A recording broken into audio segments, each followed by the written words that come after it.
It's mid-afternoon, school's out. The Met's Violence Suppression Unit gets an urgent call. So they've recovered a knife. They're at Central Parade at the minute. There's 2 older boys that are hanging around the school kids. There are mounting tensions among a large group of children on the other side of town. Even in the light of day, the hours after the school day ends can be when some young people are most at risk of violence. It's going to run. There's been no let-up here. Croydon's already recorded the highest level of violent crime in London this year. Another patrol has beaten them to it. A knife has been found and secured. We lost sight of the 2 individuals. Obviously, there's a large group congregating. A few of them have been searched in relation to the offence of having a knife. Unfortunately, when they starburst in big groups, it's you need to decide like, who you're going to go for, kind of thing, and it's not always going to be the right person. 2 teenagers have fled the scene. Now it's about finding them and getting the rest of the crowd to move on. We're with the unit in the middle of Operation Sceptre, a nationwide focus on knife crime. Oh, here we are, got a knife. They hide them in these areas so they could get them at a later time. I mean, that can cause a lot of damage. In Croydon, it's meant these knives being taken off the streets. The stakes could not be higher. It was one of a series of stabbing attacks across Croydon last night. 19-year-old who was stabbed to death in Croydon. A triple stabbing in Croydon last night. In the space of 7 weeks across February and March, 3 young people were killed in separate attacks. One while he attended a vigil for one of the others who died. It all has a devastating effect on a community desperate to see it end. On him! A basketball court doubles as a football pitch. Outside. Some of Croydon's young men school a couple of Met officers on the beautiful game. Off the ball, they're teaching them about some of the uglier aspects of their lives.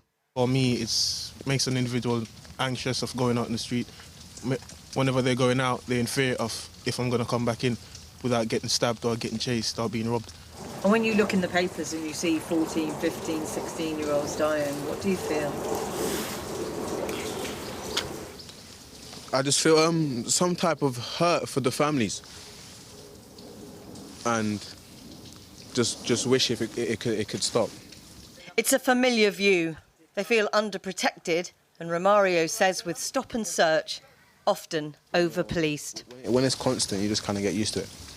So. But you shouldn't have to get used to it, should you? Yeah, you shouldn't really have to get used to it, but you know, it's life. Unfortunately, it's life. Like, you probably walk down the street, mind your business, and then next thing you know, you're in cuffs. How are you? All fine? More than half the population here is black or ethnic minority. A quarter is under 17. Making sure that everything's good. Relations with the police have often been poor. I hated them. I hated the police. For Anthony King, a community activist, the death of George Floyd was a tipping point. The community was angry, police more distrusted than ever. The only solution to try to bring the two together. We were taught not to engage with Babylon. Young people nowadays say don't engage with the feds. But we've seen the power of working with the Metropolitan Police and building those bridges. And what it's done is it's now moved from just enforcement to conversation. And this is where that conversation happens. We had some horrific incidents in Croydon last year, and then we had the death of George Floyd and the BLM movement. Around the world, people were closing the door on police forces, but here we met some key community members who said, actually, we're not going to stop knife crime unless we all work together. Domain is here. He now regularly speaks to new police recruits about ways to improve policing young people. Did you do it? Yeah, it was a bit intimidating at first. So obviously there's tons of police officers who threaten me. There are businesses, mentors, private school teachers and music producers. You know, everyone's kind of nervous because it's like skills where you're talking to the police, like, do you know what I mean? Let's just do our things. But, do you know what I mean? I told them, like, it's cool, do you know what I mean? Because at the end of the day, we're trying to make a living, we're trying to get out of this environment, so we're doing something positive, nothing to be afraid of. You know, the trauma that these young people are facing is experienced very early. And I think if it's happening in the home, the parents need to be part of the work that you're doing. and a consensus that tackling violence here is beyond just policing. It's also about deprivation, opportunity and hope. We can box our young people and their amazing creativity into narrow silos of what we expect of them, and then that's where they get trapped. What about the black chemists? Yeah, exactly. What about the black engineers? And an acknowledgement from within the Met itself that its officers need to look more like the communities they police. Before I started this job, I have to be honest, I didn't know how to join the Met. I didn't know it was a possibility for me. We need the Met to reflect what the community looks like. OK, morning everyone. Back on the streets is where all of this will be tested. Will trust be built? And if so, how does that translate into combating violence? There's your mummy. There is a desperate desire for change here, but no one is naive. Would you say relationships have improved because of the work that's being done? Yes, it's improved. I wouldn't say massively, but it's improved somewhat. The bridge has been thought about. It hasn't been built yet. It has been thought about. Every time we get a call to say that a young person has died, it's like an arrow in the heart. It makes us feel like what we're doing isn't working, but we keep pushing forward. Anthony King speaking at the end of my report there. Well, earlier I spoke to Commander Alex Murray, the Met's lead on violent crime, and I began by asking him how the force was preparing for any potential post-lockdown rise in knife crime. So we've just come out of a lockdown and a whole year of COVID where we've experienced a number of lockdowns. And in London, we know we've seen violence go down considerably. About 26% serious violence has gone down. And in the last period of lockdown, we're expecting to come out of that. And so we've been preparing hard for what we think will be a bounce back and more violent activity.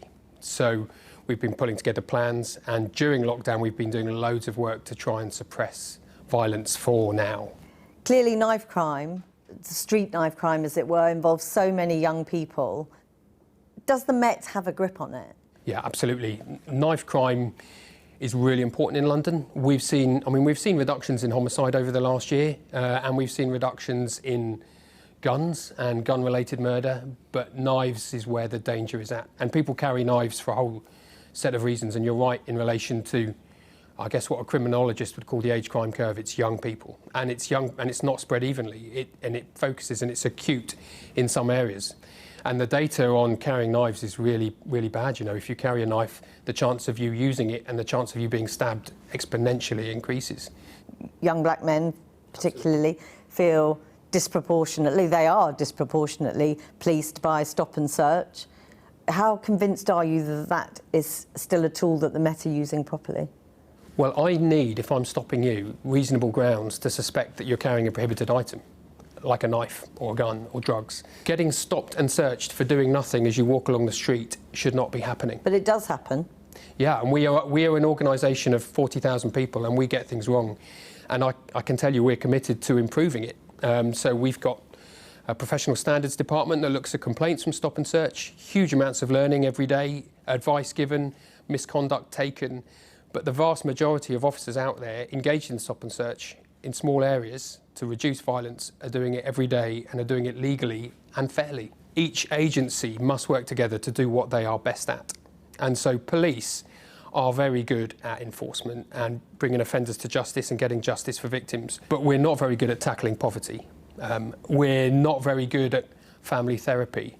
We're not good at some of the interventions that really work in tackling violence. Multi-systemic family therapy, cognitive behavioural therapy. These are all things that the police are not built to deal with, but together with local authorities, with charities, with NGOs and with community groups, when we're all joined up, all working in conjunction, tackling violence, that's when it works. However, people are still being hurt on the streets. And as a policymaker from the state says, you know, first let's stop the bleeding. And I think there's a job for police to first stop the bleeding. Whilst there are people getting hurt, we can't afford to rest on our laurels and say what we need is poverty alleviation. We need to have the knives off the street. We need to tackle the offenders who are causing the most violence, because we don't want to see more mums and dads crying because they've lost their child.